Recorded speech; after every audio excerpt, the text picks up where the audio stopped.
दोस्तों ये रियल मार्कंडेय पुराण बुक है। पिछले वीडियो पे हमने जहाँ तक पढ़ा था उसके बाद से यहाँ से शुरू करते हैं। अगर आप पूरा वीडियो नहीं देखना चाहते तो वीडियो को कुछ मिनट तक देख के रोक सकते हैं। दूसरी बार जैसे इस वीडियो को शुरू करेंगे तो वीडियो वहीं से शुरू होगा, या फिर इस वीडियो के नीचे चैनल के नेम या पिक्चर पे क्लिक करके आप प्लेलिस्ट पे जा करके शुरुआत से रामायण महाभारत वेद पुराण पढ़ सकते हो। उनके उपदेश बिना धर्म ज्ञान वैराग्य और ईश्वरीय भाव सिद्धि नहीं हो सकते। ये दत्तात्रेय गीता जो वीडियो था उसी का कंटिन्यू है।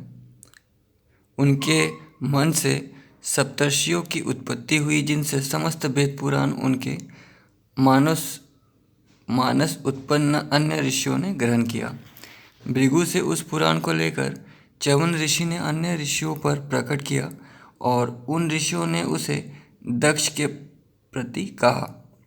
दक्ष ने ही उसे हमें प्रदान किया है, तभी से यह हमारे पास है।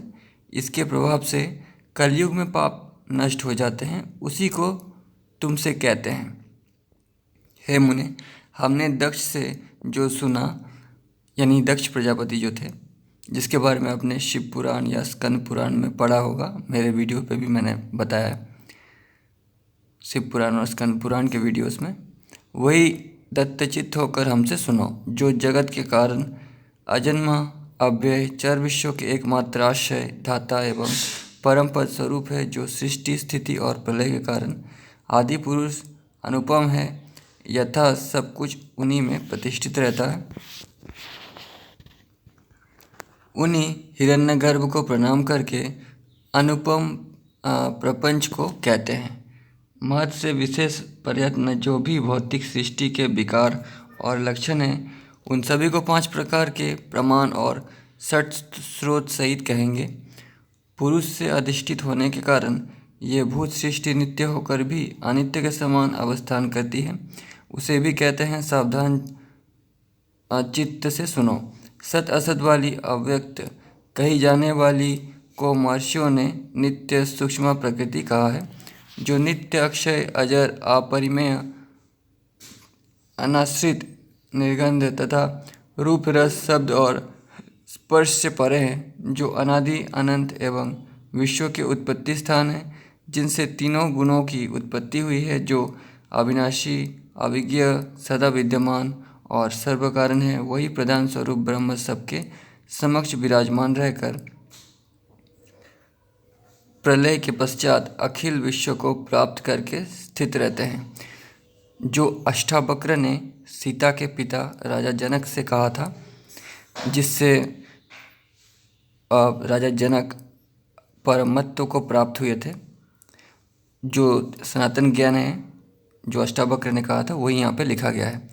ठीक है, उन्हीं में परस्पर अनुकूल और अव्याहत रूप से तीनों गुण विद्यमान रहते हैं। सृष्टिकाल में क्षेत्रज्ञ के अधिष्ठान से इनके उसी गुण की सहायता से प्रधान तत्व प्रकट होकर बृहत तत्व को ढक लेता है। तो दोस्तों, कभी आपने राजा जनक को सुना है कि सीता वन में चली गई तो राजा जनक को दुख हो गया, वो शोक में पड़ गए, मर गए? नहीं, क्योंकि राजा जनक को अष्टावक्र ने ज्ञान देकर उन्हें सांसारिक मोह से छुटकारा दिला दिया था और परमत्व को प्राप्त कर लिया था उन्होंने, इसीलिए सुख दुख से वो अलग हो चुके थे। जैसे बीज त्वचा द्वारा ढका रहता है, वैसे ही प्रधान से महत्व ढका रहता है। वो महत्व सात्विक राजसिक और तामसिक के भेद से 3 प्रकार का है। उस महतत्व से अहंकार उत्पन्न होता है। वैकारिक तेजस और तामस के भेद से अहंकार भी 3 प्रकार का है। तामस अहंकार ही भूतादि संज्ञक है। जिस प्रकार प्रधान से महतत्व ढका है, वैसे ही महतत्व से अहंकार ढका है और उसी प्रभाव से विकार को प्राप्त होकर शब्द तन्मात्र सृष्टि है। महाभारत के वन पर्व में अष्टावक्र और राजा जनक की स्टोरी लिखी हुई है। ठीक है, आप पढ़ सकते हैं मेरे वीडियोस में महाभारत के। शब्दात्मक आकाश इस शब्द तन्मात्र से ही प्रकट होता हूँ, तब तामस अहंकार से शब्दरूप आकाश ढक जाता है। इससे स्पर्श तन्मात्र की उत्पत्ति होती है। तब स्पर्श गुण वाला अत्यंत बलवान वायु उत्पन्न होता है। शब्द मंत्र आकाश से स्पर्श मात्र ढका रहता है। वायु से रूप गुणात्मक ज्योति प्रकट हुई। स्पर्श मात्र वायु से रूप मात्र ढका रहता है। इससे ज्योति के विकृत होने पर रस मात्र की उत्पत्ति होती है।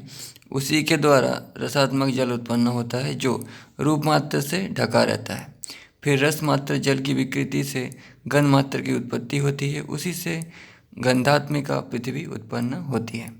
इसी प्रकार जिस जिस पदार्थ में जो तन्मात्र है उसके द्वारा ही तन्मात्र की गणना होती है। इसके लिए कोई विशेष वाचक नहीं होता, इसलिए ये भी अविशेष है। अविशेष होने के कारण ये शांत घोर अथवा मूढ़ नहीं है। इसी प्रकार भूत तन्मात्र की उत्पत्ति अहंकार से ही होती है। सात्विक और वैकारिक अहंकार से एक संग ही वैकारिक सृष्टि की आवृत्ति है। पंच ज्ञानेंद्रिय और पंच कर्मेंद्रिय तेजस इंद्रिय कही गई है। ये वैकारिक 10 देवता होते हैं। 11 मन मिलाकर 11 देवता हुए। श्रोत, त्वक, चक्षु, रसना और नासिका, यानी सूंघना, त्वचा, आँख, रसना और नासिका यानी नाक, इनसे शब्दादि का बोध होता है। इसीलिए इन्हें बुद्धि इंद्रिय कहा गया है। चरण यानी पैर, गुदा, उपस्थ हाथ और जीवा, हाथ जीवा मतलब जीभ इत्यादि कर्मेंद्रिय कही गई है। इनके द्वारा चलना, मल त्यागना, गुदा मतलब जहाँ से मल त्याग किया जाता है, चरण का मतलब पैर होता है। इनके द्वारा चलना, मल त्यागना, मैथुन, शिल्प, नौर, कथन ये कार्य होते हैं। और उपस्थ का मतलब है जहाँ से आप असंभोग करते हो या मूत्र त्यागते हो, वो सब। शब्द मात्र आकाश शब्द मात्र से समाविष्टित होकर द्विगुण वायु को उत्पन्न करता है। उसका विशेष गुण वायु ही है। शब्द और स्पर्श ये दोनों गुण रूप में समाविष्ट होकर त्रिगुण अग्नि की उत्पत्ति करते हैं। ये अग्नि शब्द और रूप गुण से युक्त है। शब्द पर स्पर्श और रस रूप मात्र में समावेश करके चतुर्गुण रसात्मक जल की सृष्टि करते हैं। इनके साथ मिलकर इस पृथ्वी की आवृत्ति करते हैं। इसीलिए भूतों में पंच गुणात्मी का स्थूलाकार वाली पृथ्वी दिखाई देती है। इसी कारण ये शांत, धारा, मूढ़ कहे गए हैं। वो परस्पर एक दूसरे को धारण करते हैं। ये सभी लोकालोक भूमि के अंतर में निविष्ट रहकर नियतत्व के कारण इंद्रिय ग्राह्य विशेष कहे गए हैं। पहले के गुण उत्तरोत्तर में प्रविष्ट होते हैं। जब तक ये अनेक वीर्य वाले 7 पदार्थ परस्पर नहीं मिलते तब तक सृष्टि करने में समर्थ नहीं होते। जब तक परस्पर मिलकर एक दूसरे के अवलंबन से भली प्रकार से एकता को पाते हैं और जब पुरुष का अधिष्ठान और प्रकृति का अनुग्रह प्राप्त करते हैं तभी महत् से विषय तक इन सब में अंड की उत्पत्ति करते हैं। यह अंड जल में रहकर ही क्रमशः बढ़ता ही रहता है। जल में स्थित ये अंड भूतों से बृहत है। ब्रह्म संज्ञा वाले क्षेत्रज्ञ भी उस प्रकृत अंड में बढ़ते हैं। वही प्रथम देह और पुरुष नाम वाले हैं। वही भूतों के आदिकर्ता ब्रह्मा हैं। वही सबसे आगे प्रतिष्ठित होते हैं। वही चराचर 3 लोगों को व्याप्त कर रहे हैं। उस बृहत अंड सुमेरु पर्वत, जरायु और समुद्र गर्भ जल है। सुर, असुर, मनुष्यादि से परिपूर्ण संपूर्ण विश्व उस अंड में है। द्वीप, पर्वत, समुद्र, ज्योति आदि के सहित सब लोग उसमें स्थित हैं। जल, वायु, अग्नि और आकाश भूतादि के सहित प्रत्येक ही उत्तर 10 गुण के नियम से 12 के भाग से में उसको घेरे रहते हैं। इसके अतिरिक्त महतत्व ने इसी प्रमाण से उनके साथ अंड का आच्छादन किया हुआ है। इस महातत्व के सहित अंड को ढककर प्रकृति सुशोभित होती है। इस प्रकार 7 प्राकृतिक आवरणों द्वारा वो अंड ढका हुआ है। इसी प्रकार 8 प्रकृति को परस्पर ढककर विद्यमान है। इन प्रकृतियों को नित्य स्वरूप समझो। इनके अंत से वो पुरुष विद्यमान तुमसे जिस ब्रह्म संज्ञक पुरुष का वर्णन किया उसका विषय अब संक्षिप्त रूप से कहता हूँ। जल में डूबा हुआ मनुष्य जैसे जल में से उठने के समय जल में प्रकट द्रव्य को फेंकता है, उसी प्रकार ब्रह्मा को प्रकृति का स्वामी समझ, क्योंकि प्रकृति क्षेत्र और ब्रह्मा क्षेत्र हैं। क्षेत्रज्ञ के लक्षण यही हैं। इसी प्रकार क्षेत्रज्ञ से अधिष्ठित प्राकृतिक सृष्टि अबुद्धि सहित प्रथम विद्युत के समान प्रकट हुई। नेक्स्ट चैप्टर, ब्रह्मा जी की आयु का परिमाण। यानी ब्रह्मा जी जहाँ पे रहते हैं, जिस ग्रह पे रहते हैं, पृथ्वी के बाहर बहुत बड़ा दुनिया है जिसको अंतरिक्ष कहा जाता है। ऐसे ऐसे ग्रह है जिसको अभी तक मनुष्य मतलब पहुँच नहीं पाया है, सोच भी पहुँच नहीं पाया है। तो वहाँ जो समय है, वहाँ की आयु कितनी है, इसके बारे में बात हो रही है यहाँ पे, जिसके बारे में हरिवंश पुराण और विष्णु पुराण में भी लिखा गया है। मैं जब विष्णु पुराण पढ़ रहा था, हरिवंश पुराण पढ़ रहा था, उस समय भी मैंने इसके बारे में बात किया था, टाइम ट्रेवल के बारे में। और अलग अलग ग्रह पे अलग अलग समय है। पृथ्वी का जो समय है वो बहुत तेज़ है,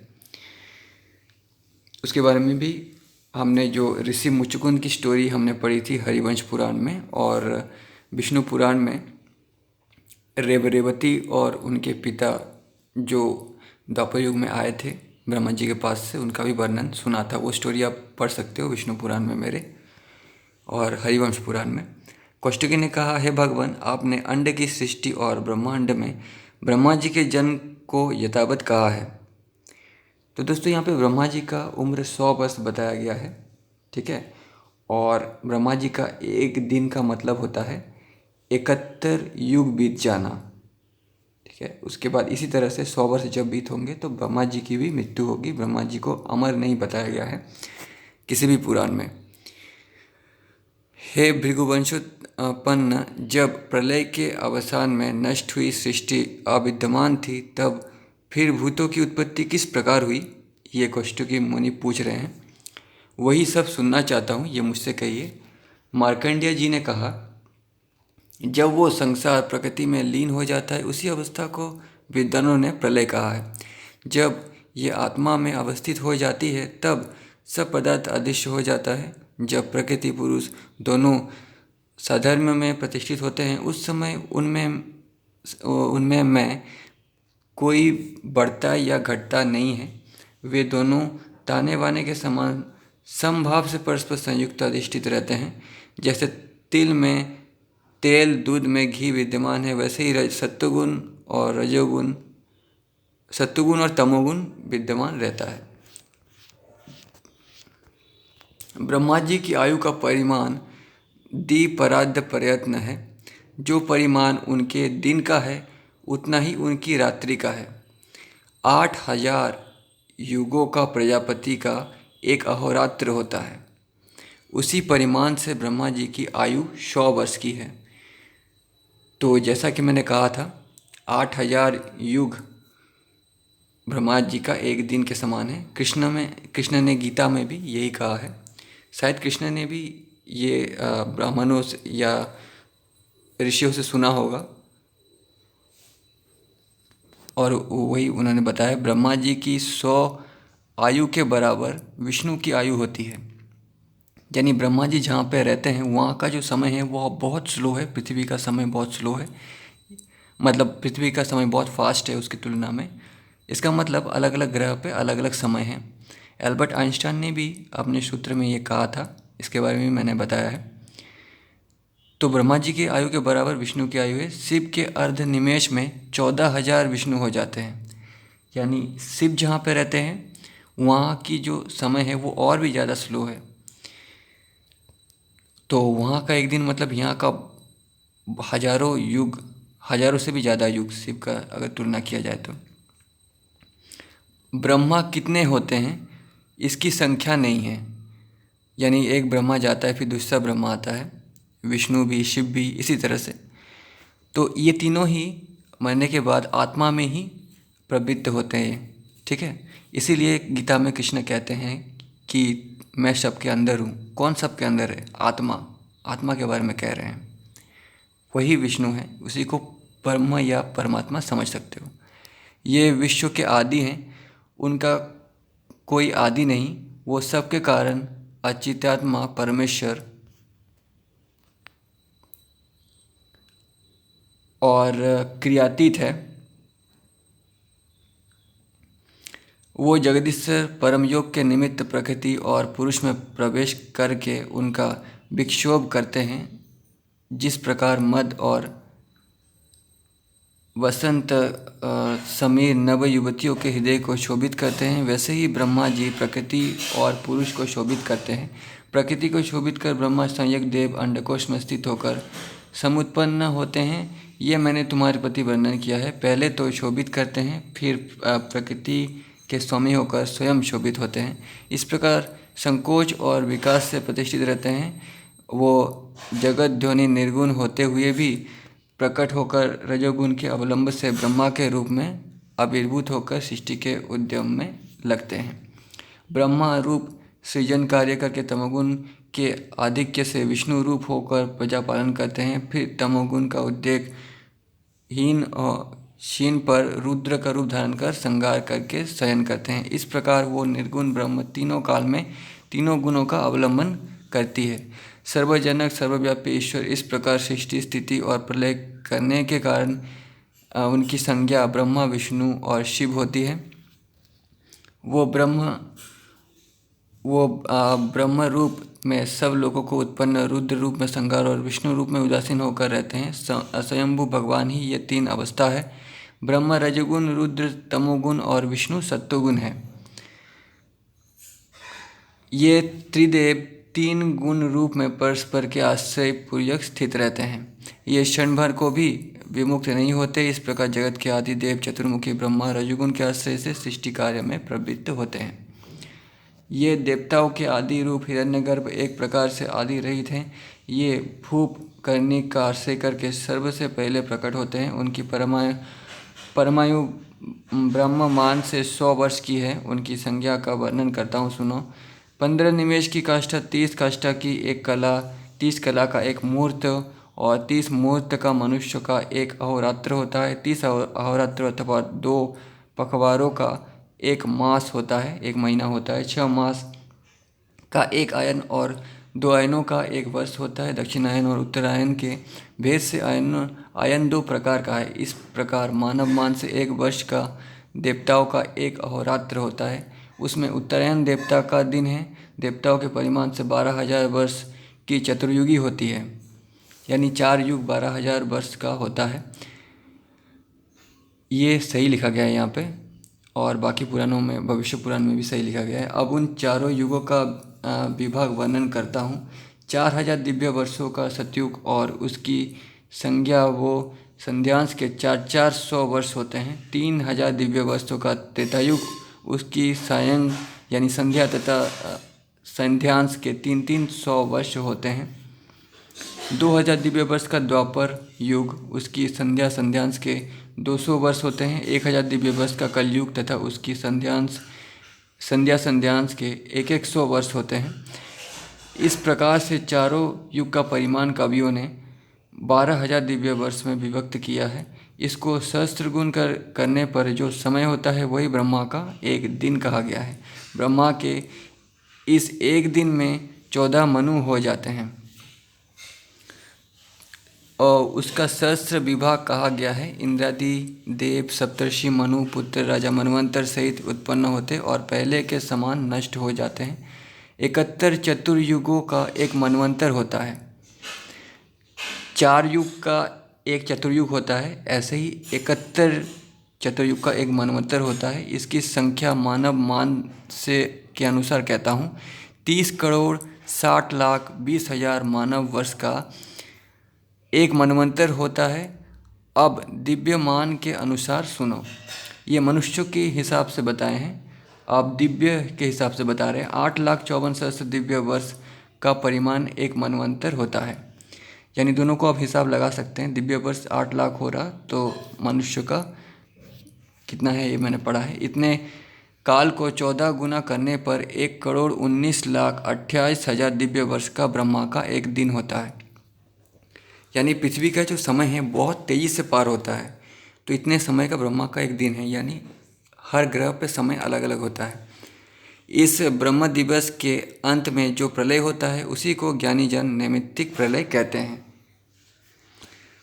भरलोक, भर्वलोक और स्वर्लोक में निवास करने वाले जीव इन लोकों के नष्ट होने पर महलों में जाकर निवास करते हैं। जो परिमाण ब्रह्मा जी के दिन का है उतना ही इनका रात्रि का है। रात्रि के अंत में सृजन कार्य का पुनरारंभ होता है। इस प्रकार से ब्रह्मा का एक वर्ष होता है, 100 वर्ष का पर और 500 वर्ष का एक परार्ध होता है। हे द्विजतम, इस प्रकार ब्रह्मा जी का एक परार्ध बीत चुका है। उसी के अंत ने पाद्म संयक महाकल्प उपस्थित हुआ है। अब यह 12 बड़ा कल्प नामक द्वितीय परार्ध है, यही प्रथम कल्प कहा गया है। उसके बाद नेक्स्ट चैप्टर हम लोग नेक्स्ट वीडियो पे पढ़ेंगे। ये वीडियो बड़ा हो गया इसलिए।